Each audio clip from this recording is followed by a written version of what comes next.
안녕하세요. 네. 이번 가을 강좌 주제는 무엇이든지 물어라입니다. 누구든지 물으시기 바랍니다. 네. 저희들은 16년 전에 이혼을 했습니다. 이혼을 했는데 사업에 실패를 해갖고 집이고 뭐고 다 날아가고 난 다음에 처자식 버려두고 그 사람은 도망을 갔고, 저는 남매를 데리고 엄청 고생을 하면서 이때까지 살아왔었는데, 그 아들한테 이때까지 고생을 하고 살았었는데, 이제 서울에 돈이 들어오면 투자를 하지 말고 대구에 집을 사주면은 남들 보기도 좋고 엄마도 편안하게 살 수 있고, 집 나가는 아버지 이때까지 고생하고 사시니까 이제 집에 들어오시도록끔 해갖고, 엄마가 마지막 인생은 임종할 때까지 눈은 감겨드려야 되지 않겠냐 라고 하면서 이제 아들한테 했더니, 이번 이제 토요일 날 와서 하룻밤 자면서, 엄마, 아버지 걱정하지 마십시오. 며느리도 어머니, 아버님 생각하지 마십시오. 이때까지 고생하셨으니까 어머님은 어머님 인생 즐기시고, 아버님은 이제 밖에 나가서 이제 우리가 이제 좀 형편이 나아지면 좋은 여자랑 살 수 있도록끔 해드릴 거니까 신경 쓰지 말고 사십시오. 그러는데, 저는 그래도 아이들 아버지고, 16년이란 세월을 고생을 엄청 하고 살았는 거 생각하면 남편이 밉지만, 이제 나이가 드니까 미운 정 뭐 이런 게 없더라고요. 미운 마음이 없고 그냥 안쓰럽고 이러는데, 그래서 어떻게 하면 아들 마음을 따르자니 한 사람이 밖에서 고생을 하고 살 것이고, 제 마음대로 하려니 자식들한테 그냥 또 가정의 불협화음을 일으키는 거고, 그래서 기도는 하고는 있지만 어떻게 좀 해야 좀 산뜻하게 할 수 있고 나중에 유종의 미를 거둘 수 있는지 좀 좋은 길로 좀 인도해 주십시오. 네. 좋은 길로 인도해 드리겠습니다.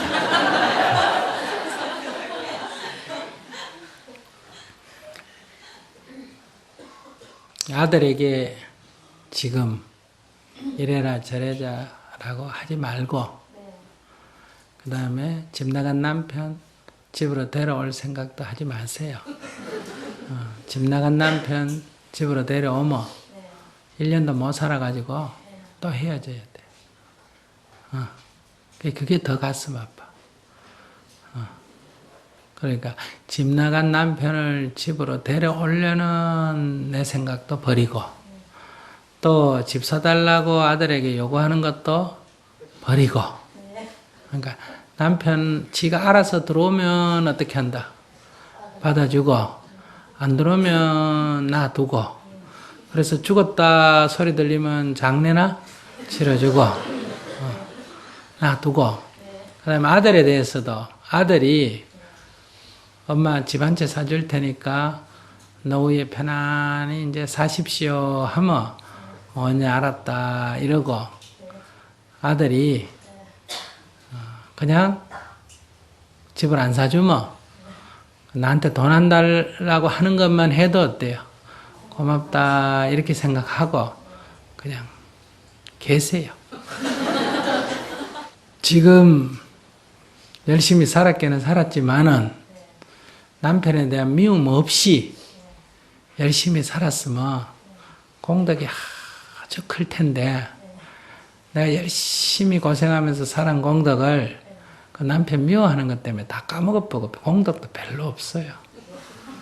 본인은 많이 사놓은 것 같은데 기도도 많이 해가지고 비상시에 지금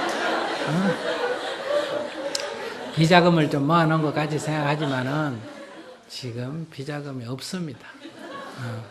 그래서 사건이 터지면, 지금 어떤 사건이 터지면 부처님을 믿고 따르고 은혜에 감사하도록 마음이 안 일어나고, 오히려 부처님을 원망하고 기도해봐야 소용없네 이렇게 원망이 생길 수 있어요. 왜 열심히 기도했는데 어떤 일이 생기면 원망하는 마음이 생길까?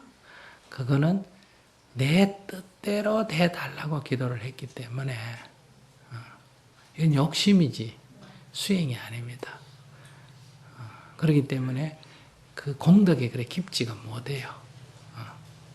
그러니까 이제 지금 본인이 얘기한 대로 비상시에 진짜 써먹을 그런 기도를 하려면 지금 기본 입장이 남편을 데리고 오느니 마느니 불쌍하니 돌봐줘야 되니 이런 생각을 버리세요.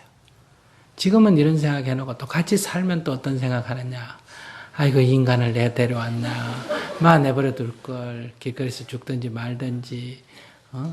그래서 내가 찾아서 데려와서 살면서 갈등이 생기면 지금 15년보다 훨씬 더 원망도 더 커지고 괴로움도 더 커져. 이런 인간을 내가 데려오려고 그렇게 애썼나. 그건 남편만 미워지는 게 아니라 이런 인간을 동정한 내 자신까지 어때요? 초라해 보이고 미워지고 아들 며느리 보는데도 창피해서 말도 못하겠고 이렇게 됩니다. 그러니까 그렇게 하지 말고 지금은 기도를 어떻게 해야 되느냐. 남편에게 참여 기도하십시오. 남편이 부도 낼 때 나 괴롭히려고 부도 냈어요. 사업하다 보니 부도가 났어요. 잘하려고 하다 보니. 하다 부도 났죠. 그래 내 고생시키려고 도망을 갔어요. 일단 가면 안 가려고 도망갔어요. 헤어졌기 때문에 저희들이 오히려 행복하게 잘 살았는지도 모릅니다. 어쨌든 본인이 도망간 게 날 괴롭히려고 그랬어요. 자기 일단 안 잡혀가려고 그랬어요. 안 잡혀가려고. 그렇지. 자기 딴에는 잘한다고 한 일이에요. 자기 딴은 잘한다고 한 일. 나를 괴롭히려는 목적으로 한 거는 아니다. 잘한다고 했는데 부도가 났고 자기 딴에는 한다고 도망을 간 거고. 근데 결과적으로 내가 좀 어려워졌죠. 그러나 우리가 결혼을 할 때 어떻게 서약을 하느냐. 좋은 일이 있거나 나쁜 일이 있거나 어떤 일이 있더라도 서로 아끼고 사랑하며 돕겠다. 그래서 이 검은 머리가 밥벌이처럼 하얗게 될 때까지 서로 아끼겠다. 이렇게 맹세를 했죠. 그럼 부도 안 나고 돈 잘 벌어주면 끝까지 살고 부도 나면 인간 차버리고 어려울 때 나를 보살펴주면 고마운데 지 살라고 도망을 가면 나쁜 놈이고 이거는 그 사람의 문제가 아니고 내 마음의 문제예요. 그러니 사업을 하다 부도를 났을 때 옆에 있는 사람도 가슴 아프지만 본인이 더 답답할 거고 가족 낳아놓고 도망 다니면 도망 다니는 사람 마음 편할까 안 편할까? 안 편하겠지. 근데 내가 내 살기 바쁘고 내 힘들어서 그런 남편 마음을 깊이 헤아리고 그래서 오히려 남편이 전화 오면 미워하고 원망하기보다는 여보 집안일은 걱정하지 마세요. 어떤 일이 있더라도 내가 애들 잘 키우고 돌볼 테니까 당신 몸이나 성하게 지내세요. 솔직하게 말해가 내 사랑하는 남편이 감옥 가 있는 것보다는 도망 다니는 게 안 나아요. 감옥 가 있는 게 더 속이 시원해요. 그러니까 감옥 안 가고 도망 다니고 있는 것만 해도 감사합니다. 이렇게 그런 마음을 내서 격려해주고 위로해주고 보살펴줬으면 또 파출을 하든 뭘 하든 어렵게 번 돈을 도망다니는 사람 몰래 좀 갖다 와서 도망 비용도 좀 대주고 또 아무리 남자가 40대 아직 건강한 남자가 아무리 돈이 없어가 도망을 다녀도 집에는 못 가고 아내하고 떨어져서 1년, 2년, 3년 사는데 어떤 여자가 있으면 하룻밤 잘 마음이 들까 안 들까? 들겠지. 또 누가 보살펴 주면 같이 살까 안 살까? 살겠지. 그게 인간이에요. 인간이 별거 아니에요. 근데 여기에 나를 버리고 도망다니면서 나는 이거 생각하는데 지는 모든 빚은 다 나한테 넘겨놓고 도망다니면서 요 인간이 곧 주지에 또 여자까지 만나가지고 이렇게 생각하면 끝이 없고 그냥 내 남편이라는 생각을 떠나가 내 아들이 이리 도망다닌다고 생각해 보면 다 이해되는 인생이에요. 잘했다가 아니라 이해되는 인생이다 이거야. 그러니 그래도 한때 사업한다고 벌었어. 도와줬잖아. 그지? 그러니까 그렇게 생각해서 잘 그분을 위해서 기도도 해주고 위로도 해주고 그 어려운 고비를 내가 잘 넘겼으면 지금 이런 문제가 안 생겨요. 가장 내 살기 바쁘고 내 자식만 생각하고 그 인간은 팽개치고 이렇게 살아놓으니까 이제 이래 살만해지면 이제 문제예요. 살만해지면 이제 안쓰러움이 생기는 거예요. 그래서 지금 데리고 돌아와 봐야 지금 어떻게 될지 몰라. 과거에 헤어질 때 지금 돌이켜보면 잘못 생각한 것처럼 또 데리고 들어와서 살아보면 데리고 들어오는 이 결정을 또 잘못한 거예요. 그러니까 그런 거는 지금 만들지 마라, 더 이상. 그냥 놔놓고 어떻게 해라. 과거 그 어려움에 봉착했을 때 지난 15년을 돌아보면 남편한테 내가 미워했던 거를 원망했던 거를 하나하나 그 사람 편에서 돌아보면서 아이고 여보 제가 잘못 생각했습니다. 얼마나 힘들었습니까? 이렇게 남편한테 참회 기도를 하세요. 그 참회를 딱 해서 내 마음속에 남편이 어떤 행동을 봐도 아이고 불쌍하다는 생각이 들 정도로 그것이 상처가 되고 재발하지 않을 정도로 그렇게 완전히 참회가 되면 그때 만날 인연이 되면 저절로 제 발로 찾아오든지 만날 인연이 되면 저절로 아들이 아빠 모셔오자고 얘기를 하든지 내가 말 안 해도 아들이 나서서 수선을 하든지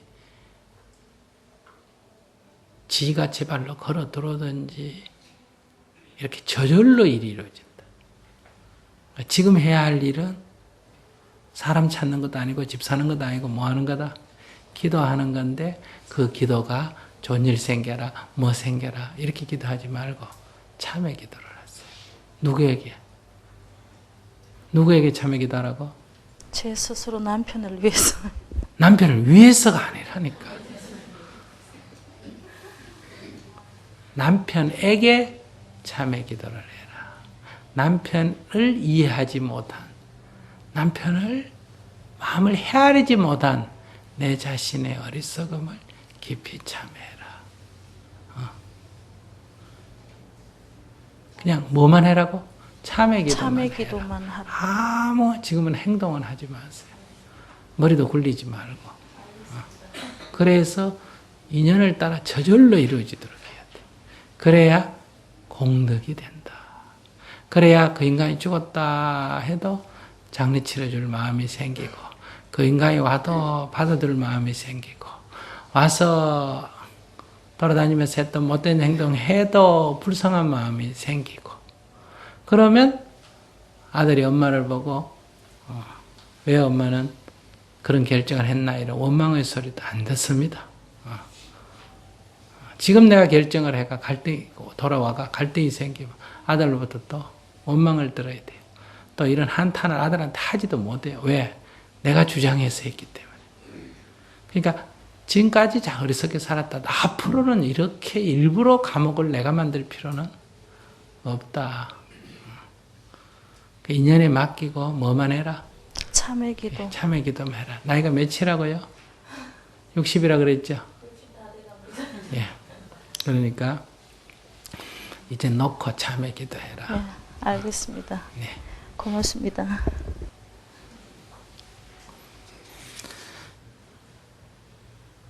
그러니까 화를 자꾸 자초합니다. 우리는. 그러니까 화를 자초하지 말고 있는 거를 없애야지 자꾸 없는 거를 만들지 말 것.